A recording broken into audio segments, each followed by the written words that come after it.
In a case full of BAMs, there is the man they refer to as the Pop, who brings the biggest BAMs that any BAM could BAM.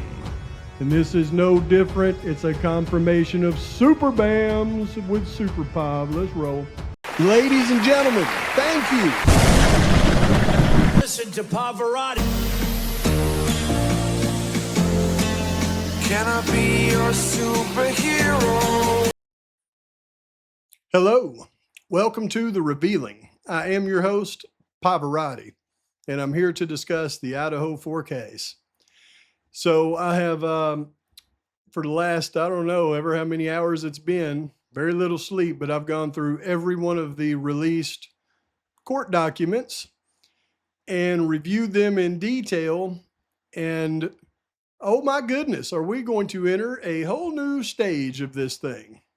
Unfortunately, for most people out there that are Pive haters, that new stage we're entering is, oh my goodness, Pive was right on everything down to fine details that he shouldn't even have been able to be right about. I'm not tooting my own horn. It's going to be proven over and over in black and white, down to even photos that defense experts put together across many different categories, I assure you. But you know what I do? First thing I do is I go through every release document and I try to find anything, I mean anything, that points towards the guilt of Bryan Kohberger, because I want to know that first. And I cannot find anything. Steve G, you need to, this goes out to you, Steve, because you have specifically commented many times on my videos about a specific subject in this case, and that is the 23 prior trips Kohberger made to Moscow that the tower showed he was within 100 meters of the King Road residence. And the fact that you tried to say that Cy Ray was going to say that Kohberger was in the house during those visits or near the house or whatever. Well, read Cy Ray's expert opinion and Slavinsky's expert opinion and see what they say. Because I think y'all are going to be really shocked when those 23 trips happened, the time frame that those 23 trips happened, what they actually say, and what the expert opinions really say. And Kohberger was never at the residence during those 23 trips, and it's all been a big farce. And you were 1,000% wrong on that, Steve, and I was correct. And I'm glad I didn't listen to you too close and not believe my lying eyes when I looked at the information I looked at. That's just one thing. There are so many things that we're going to be discussing over the next week, such as the fact that law enforcement has the information of who Molly McMichael was talking to that night, and that was the other Google identifier, and they just won't produce that information to the defense. They want to hide it, which tells me that I was absolutely correct all along. That when they dropped off Mowich, you hear him on the phone talking to Molly. They're hiding that from everybody. That's my opinion, but it seems to be backed up by the evidence in the case. But as we start to go through this, again, the first thing I go through is I try to find what information out of everything that's dropped that is everything proves it wasn't Bryan Kohberger that did this crime. But out of everything, what could the mainstream morons jump onto to report? Because what do? They go through mountains and mountains of fly shit and try to pick out the black pepper as it relates to something that may point to Kohberger's guilt, right? They do the opposite. They pick the fly shit out of the black pepper on something that even insinuates Kohberger's guilt. So that's what I'm going to focus in on this video, because I know that's coming first. And then when you see these morons report on this issue, you will already know in your minds how stupid they really are in advance if they haven't already made videos. I haven't watched any videos here in the last 48 hours. But by the end of this one, you will clearly know, if they do report it like I suspect they will, how stupid they really look by doing that. And at the end of this video, I'm going to attach a video that I did, I don't know, a month or so ago, that really confirms exactly what we're going to be discussing in this video and backs it up once again, lets you know that Pive ain't playing around with this stuff. Ready? Hold on to your hats, folks. This one's going to be a wild ride. Swami time. All right, thanks to my guess is trolls, I'm having to upload this the fourth time and record it the third time. So I've gone through and blacked out all of the very well known addresses and names and stuff of people. But this is starting here with the state's amended expert disclosure for Shane Cox. Now, what he is discussing here is the purchases of somebody in the Koberger household of a K-bar knife. And now I think we can at least get to the point where we can acknowledge that somebody in Koberger's household bought a K-bar. But the most important thing is not did they buy one, it's what did they buy. The Amazon account was registered to Brian, and he'd been a customer since 2017. The address for the account was listed at his address there in Albrightsville, Pennsylvania. He also had added his Pullman, Washington address in July. And there was also his old phone number was in this account as well. But this account also listed the address for his father. So that's where you get into the shared account scenario. Now, in this account, they have 6 separate credit cards on file. 3 of those cards were issued to Koberger. 2 of them were issued to Koberger's father, and 1 of them was issued to Koberger's mother. So it was obviously an Amazon account that any one of the 3 could make purchases from. The purchase in question came starting March 20th. On March 20th, it's apparent that probably Brian Koberger purchased a gift card for $130. That was an Amazon online gift card. And when I say probably, it was Brian because it was purchased using his account and it was purchased using his credit card because the credit card that was used to make that purchase was issued to Brian. Then the very next day, on March 21st, somebody purchased a K-bar 9926 sharpener for $23.40. And they purchased it using that Amazon gift card through the shared family account that was in Brian Koberger's name. But then on the same day, the customer also purchased a K-bar USMC full-size Marine Corps fighting knife straight for $86.15. It is the straight that tells us everything we need to know. But since it was purchased using that Amazon gift card, then there's no way to tell who actually made that purchase. I mean, Koberger could have easily bought that $130 Amazon gift card for one of his parents, and then the next day his parents could have used it to purchase that. Now, it goes on to talk about other purchases that were made the next day with, the vitamins and stuff that they said they found in Koberger's car. So, I mean, the likelihood that Koberger purchased it is, probably pretty good, but that doesn't matter because they never should have even been looking for this knife. It has nothing to do with the crime, as I've gone over with you many times due to the forensics. And the thing that I've been waiting for this whole time was this right here to tell us which knife Koberger bought. And what he bought was the straight-edged knife, not the serrated model. And how many times have I gone over that? And let me tell you why the big bombshell is coming here in just a minute. And it's because of that right there. And we can do that by going to the expert testimony of Barbara C. Wolf, MD, Leesburg, Florida. January 21st, 2025 is when she produced this report. And what's interesting is she has almost done like a crime scene reconstruction, as she has looked at a ton of evidence in this case, but focused specifically on the autopsy report by Dr. Veena Singh and the weapons that were used. But she utilized a lot of different things in her determinations, like photographs of the scene, Koberger's apartment, other evidence in the case, coroner files from Mabbitt, investigative reports from MPD, photos of evidence examinations.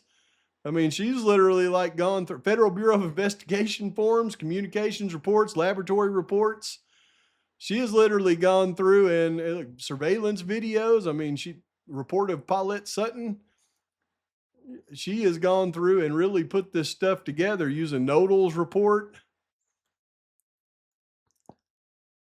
the post-mortem examination of Veena Singh. She goes through all the injuries and notes all of the dimensions and the wounds. And then as she comes down here, we're going to get to some of her conclusions, right? General information. She talks about how you can determine, what type of blade and things. My opinions and the basis and reasons thereof. My opinions in this matter based on my review of all this information. As she goes through, she starts talking about sharp force injuries and the dimensions of the blade and the wound patterns. She says she obtained a exemplar full-size K-bar U.S. Marine Corps knife for comparison with these 4 wounds. And the knife that she obtains is the one like Koberger's family purchased, the 7-inch K-bar with the clip point blade with the straight edge, no serrades. And she began comparing those to the wounds. And she focuses in on specific wounds that we've already discussed in this. The depth of the wound being 2 inches. The knife is 1 1/4 inches at this depth. I mean, for those of you that suffered through all of my autopsy videos on the findings and the related weapons, you got to remember how many times I did this with the tape measure showing the clip point, how wide it was and how deep it was, and how it was impossible to have created wounds that were 1 1/4 inches deep and have a 7 o'clock in that's squared. I mean, over and over as we compared these wounds, it's she could have literally used some of my dimensions in her expert determination. It's crazy. Look what she does. She does the exact same thing that I showed y'all in many of my videos over and over. She takes the clip of the K-bar, goes back 2 inches. And it's exactly what I showed you in all of my assessments on this stuff. It's insane. And how many times did we go through this? You can see here, right here, we had it. It's 2 inches from the end to the hilt when the clip point stops. And when you talk about fine striations, we've got the K-bar model with the finely serrated edge right here, and how this knife could not have made these wounds that are 2 inches deep. I mean, I could have made this picture. And she goes through and shows how the blades are different and how this could not be the knife that did most of the wound. She even focuses in on some of the wounds that I did. And I said, there's no way this is a K-bar like on Xana. There was at least 2 different knives used on Xana. She concurs, and she even points out the exact wounds I was discussing with it. She gets to Kaylee, but this is the biggest bombshell you'll ever see, y'all. Because down here, she starts talking about the blade with serrations. And what does she focus on? The ones with fine striations within the associated abrasion. How many times have y'all heard me say fine striations? Fine serrations. How about all the wounds that we noted with fine striations? Fine striations, delicate striations, fine striations. We literally could have written this expert opinion. And then what was her conclusion? Bam! You gotta be freaking kidding me. I obtained an exemplar full-size K-bar knife, U.S. Marine Corps fighting knife with a partially serrated blade below for comparison to this wound. This determination with the correct ASIN number, probably for the one we suspected that somebody in Koberger's family had purchased with the straight edge blade.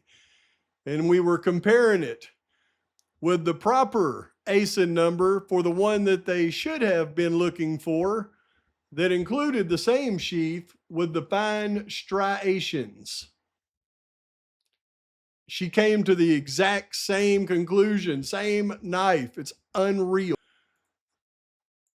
She went to exactly what I went to, the exact knife, the same K-bar with the serrated portion that Kohberger verifiably did not buy. We now know at this time. She also concluded that it was several different weapons used in this case. The whole world is about to go insane if people go through these documents, and everybody that's followed me is really about to go insane because you'll see down to the illustrations, whether it's the knife injuries on the victims, the CSLI of what really happened with the phone pings. You'll see that the illustrations that I made were mirror images of what the defense experts came up with. It's insane. And what he bought was the straight edged knife, not the serrated model. However, I believe it was this one that I took the most flack for, that nobody wanted to believe that there was literal markings on the victims that were consistent across several of the victims. And people thought I was crazy. Well, the FBI's BAU unit certainly didn't think so, and they weren't even really supposed to have been involved in this thing. She notes an unsigned document titled Behavioral Unit of FBI ViCAP RE Idaho Students ViCAP number 2022ZZP00001 opined that Kaylee was sleeping at the time of the attack. They all opined wrong on that. And by blitz was hit with hand, fist, or clubbing instrument and stabbed and cut. If they would absolutely get the crime scene correct, any of these people, then they would know everything they need to know. They've missed the biggest part with Kaylee being hit in the living room first, and it messes everybody up. But it doesn't mess them up to the point where they can't figure some stuff out. Ethan and Madison were also believed to have been awakened, stabbed, and cut. The document opines that Xana encountered the assailant in the house after having been on social media. She didn't encounter the assailant in the house. They went to her room shortly before and was cut and stabbed. All 4 victims are described as having puncture torture wounds.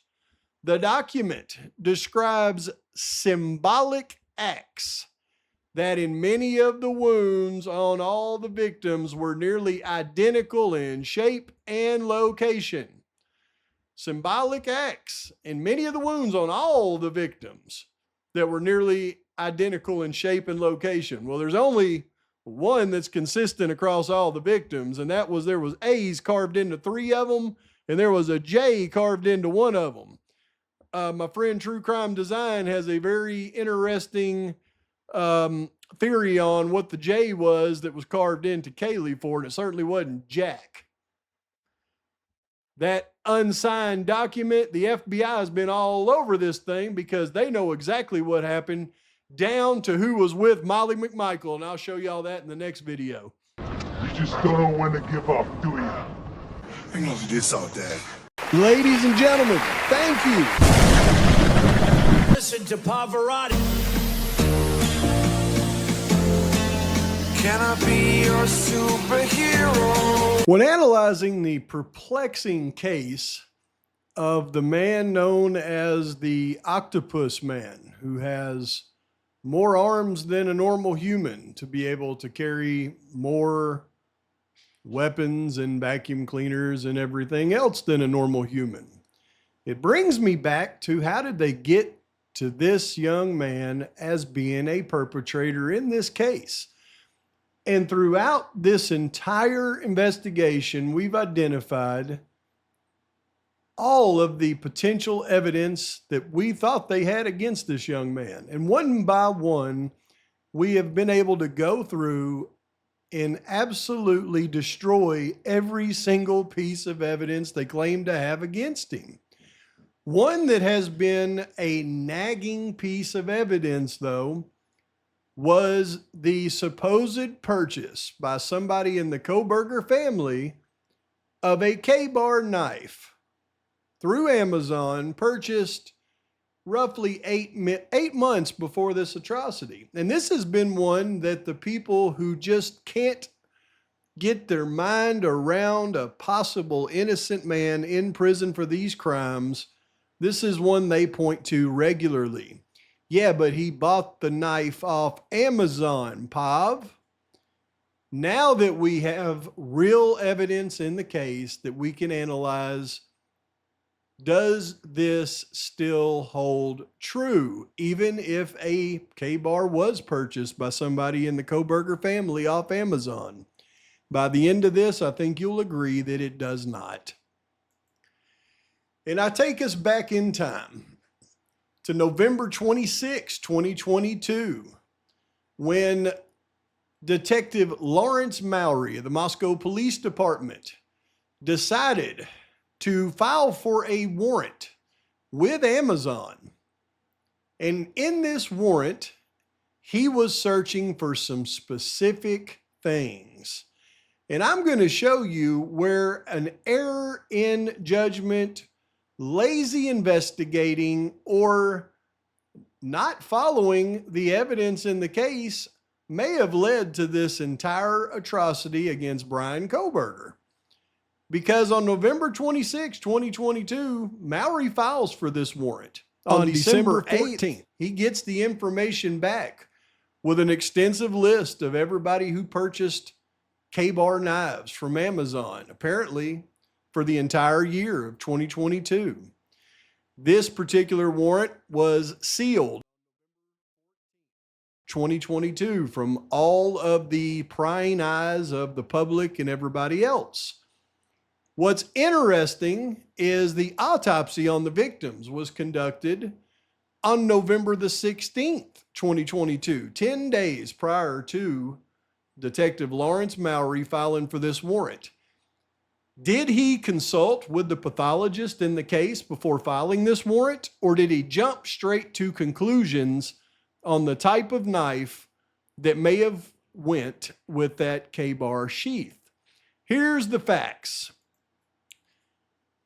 Again, November 26th, the warrant for the Amazon purchases of K-bar was filed in the case for practically anybody who purchased a K-bar off Amazon between the time period of January through November of 2022. December 8th, Mowry received that warrant back. December 14th, they sealed that warrant. Then on December 19th, 2022, the Moscow Police Department received a tip saying they should look into Brian Kohberger because of an IgG family tree experiment. Now, what was searched on that Amazon warrant? Specific things, very specific things. Number one is ASIN number B001H53Q6M. That is the Amazon ASIN number for a particular K-bar full-size U.S. Marine Corps fighting knife. But then you see ASIN number B000MAZIAO. That is a specific Amazon ASIN number for a specific K-bar knife sheath, model number 1217S. And you can see down here, description of property, leather sheath and United States Marine Corps logo is the obvious. I have no idea why it just lists the sheath here, but we know that is the sheath that they were looking for. And going with that sheath, they were hunting a knife. Was it the right knife? You see, the K-bar knife sheath 1217S is the knife sheath that's very similar to the one they found at the crime scene. And it absolutely fits the K-bar that they were searching for in the Amazon warrants. However, when we look at this particular ASIN number for this particular K-bar fighting knife, we find that it is a very specific knife.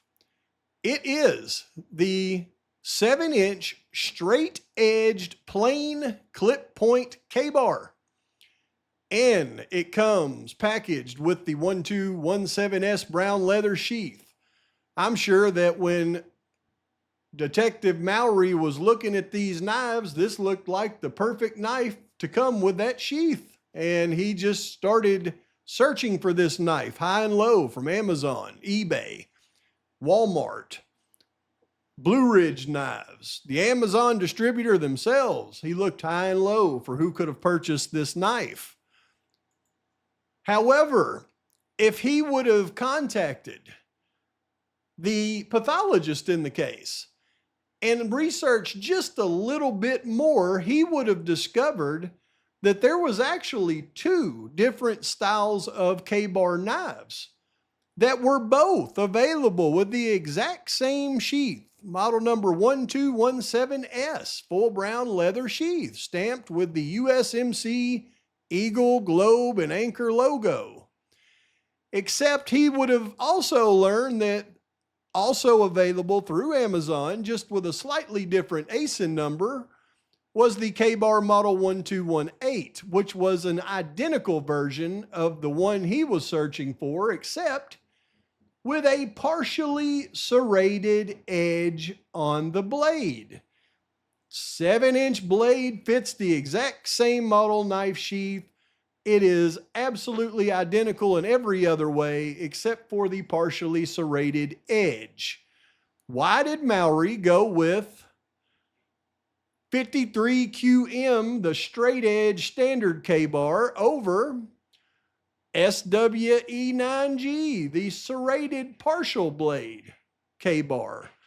I don't know, but I think that the fact that he did may have created this entire debacle in this case, because which one of these knives, according to the state's pathologist, is more likely to have committed this crime? Now we know.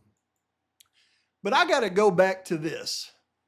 How did they come up with Bryan Kohberger as at least one of the potential people involved in this crime? It seems that they had 4 pieces of evidence that was very strong against Bryan Kohberger. And we know that the IGG produced the tip for Kohberger on December 19th, 2022. We can ascertain from our investigation into the investigation that along with the IGG that produced a family tree of individuals, Kohberger being one of them, they then looked further into his location history. They got his cell phone, and based on his cell phone activity, it was not reporting to a network during the time of a crime. And then they looked at his vehicle that he owned. It was a white Hyundai Elantra, consistent with the vehicle that they had on many different surveillance videos. Then they get the list of the Amazon knives purchased, and they likely found that exact knife that Kohberger had purchased that Mowry was searching for in his search warrants, possibly purchased by somebody in the Kohberger family in March of 2022. And the investigators must have looked at all of this and went, he's on the family tree for the DNA, his phone is off, his vehicle matches the vehicle on video, he purchased this knife, we got him.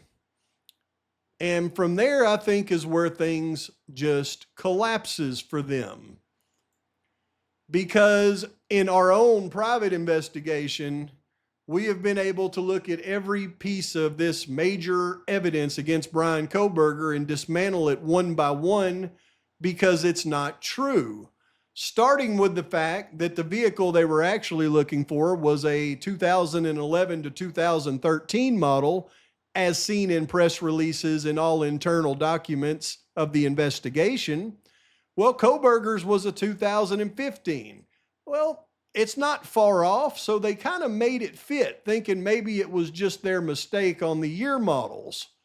However, once we look at the actual video proof of what they were determining to be Kohberger's car, we see indistinguishable features of the vehicles that they claimed were his, like fog lamps at Nevada Street and Stadium Way at 244, fog lamps at Nevada Street and Stadium Way at 253, realizing that the vehicle that they thought was Kohberger's couldn't be his. Then there was the fog lamps on the vehicle seen at Floyd Cannabis Shop at 302 that they claimed to be his, proving that was incorrect as well. Then there was the footage of the vehicle driving across the Sunset Mart at what we thought was 3:27:46 until the FBI corrects the time to past 3:28.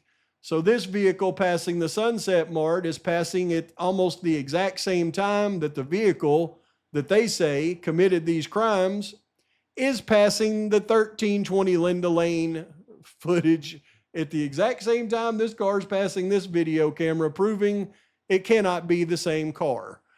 And we have totally dismantled that particular part of the investigation.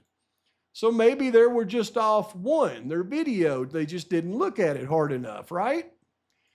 But then we realized that the CSLI location information where they were placing Brian Kohberger's phone because of cellular towers, they were correlating with the incorrect video of Kohberger's car, because once we realized and could prove it wasn't Kohberger's car, it then disproved all of their CSLI information.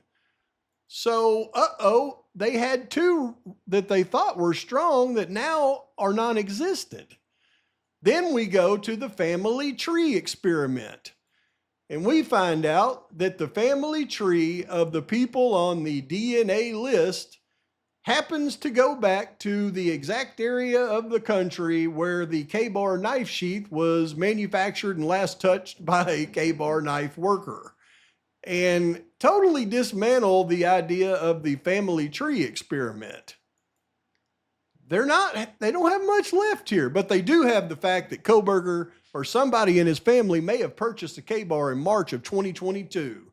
This particular model here with a straight edge, as proven by the warrants from Detective Lawrence Mowry and what he was searching for. It's time to dismantle this one altogether.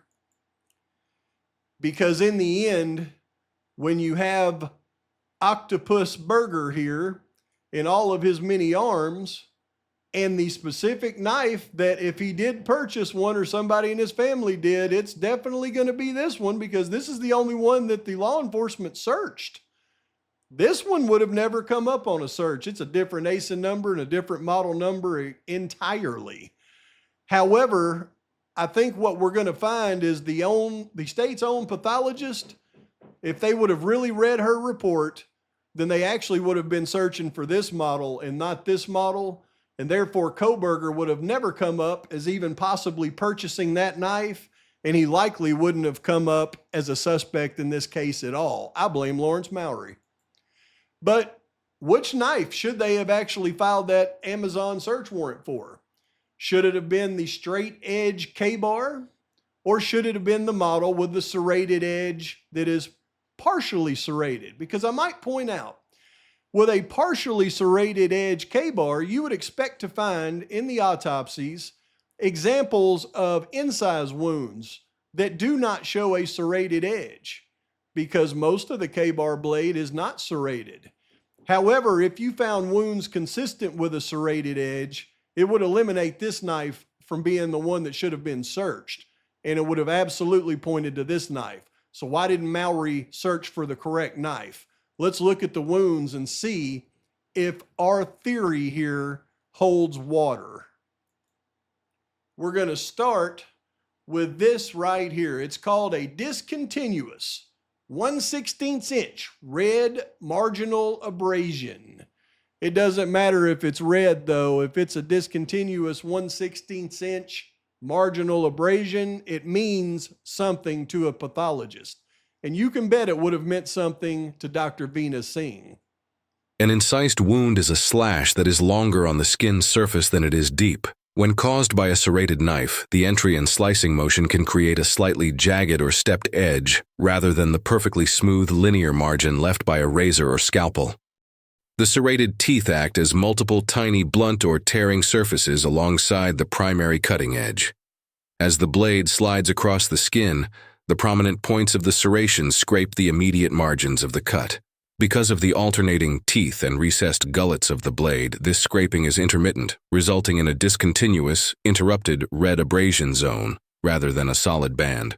A marginal scrape of 1/16 of an inch, approximately 1.5 millimeters, is consistent with the superficial friction caused by standard kitchen, utility, or tactical serrations dragging lightly against the epidermis under lateral or tangential pressure. So with understanding what a discontinuous marginal abrasion would have meant to the pathologist, Dr. Veena Singh, why didn't Lawrence Mowry take into consideration that she noticed this particular pattern not on one wound, but on 4 different wounds across these victims, all showing discontinuous marginal abrasions?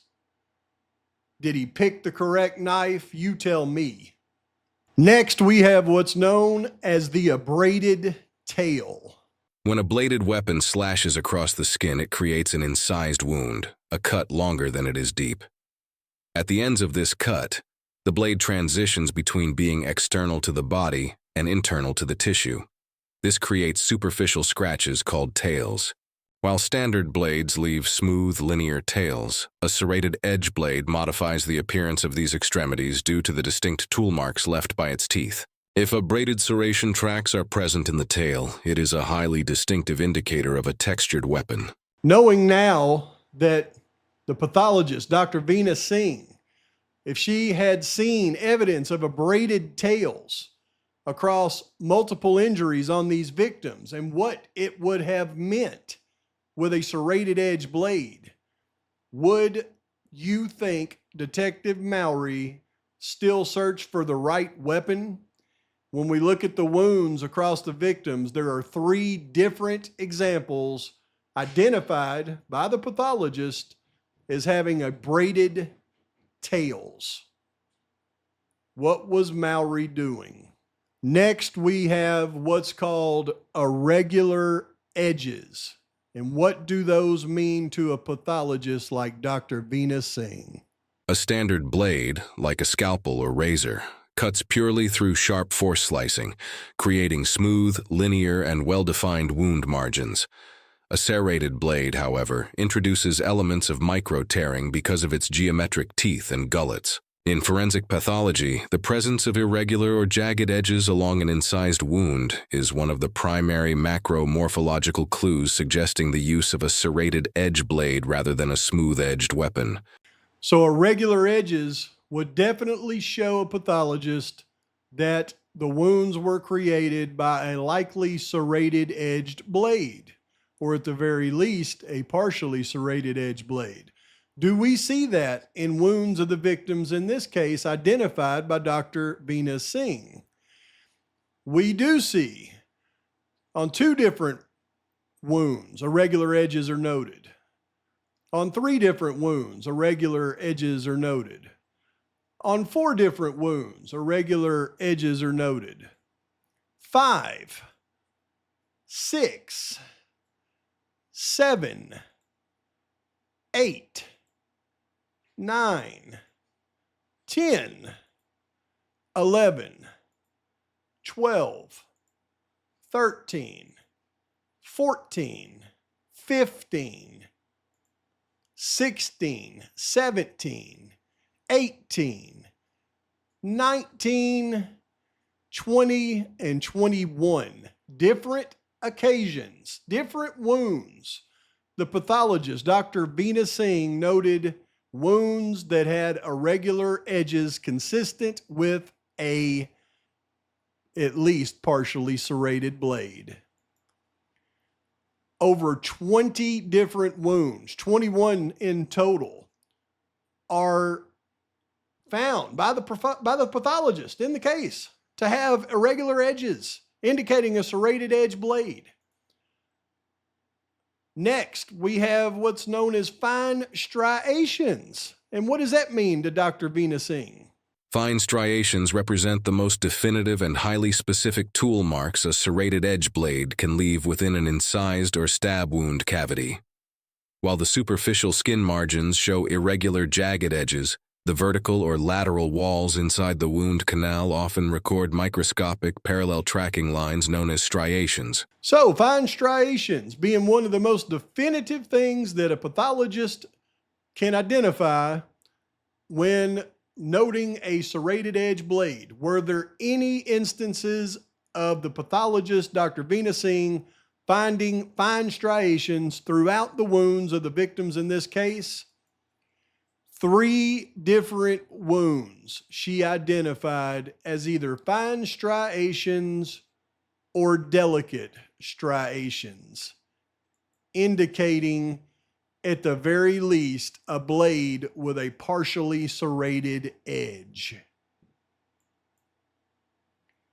Last, we have what's known as scalloped marks on a victim. In forensic pathology, the term scalloped wound edges describes a specific wavy, undulating, or crescent-shaped contour along the margins of an incised wound. When an incised wound is inflicted by a serrated edge blade, scalloping serves as a vital macroeconomic toolmark, offering a direct reflection of how the knife was manufactured and ground. 2 different wounds on the victims show scalloped wound edges, identified by the state pathologist, Dr. Vindicating, which indicates a knife blade with at least a partially serrated edge. When we look across 27, actually there was 28 different examples of a partially serrated edge blade identified by Dr. Vindicating in the weapons across the wounds of the victims. 27 examples that should have led to Detective Lawrence Mallory filing the search warrant for the correct knife that had at least the capabilities of creating the wounds on these victims, rather than the one that he searched for that did not have the capability of creating these wounds. I believe this is a ironclad example of what I would call ineffective assistance of counsel, because having the pathologist testify that at least 28 of the wounds were consistent with a partially serrated blade in conjunction with the incorrect search for the knife without the serrated blade by Detective Lawrence Mallory should have got this entire evidence suppressed in this case, I do believe. But in the end, it goes back to the octopus Koberger theory. On December 19th, all these things came together, I believe, for them to say, this is our guy. But what happened after they realized everything that we have realized? Or did they ever even realize it in the end? Because they had, in the end, the 5.37 octillion to 1 match from the buccal swab. Or did they?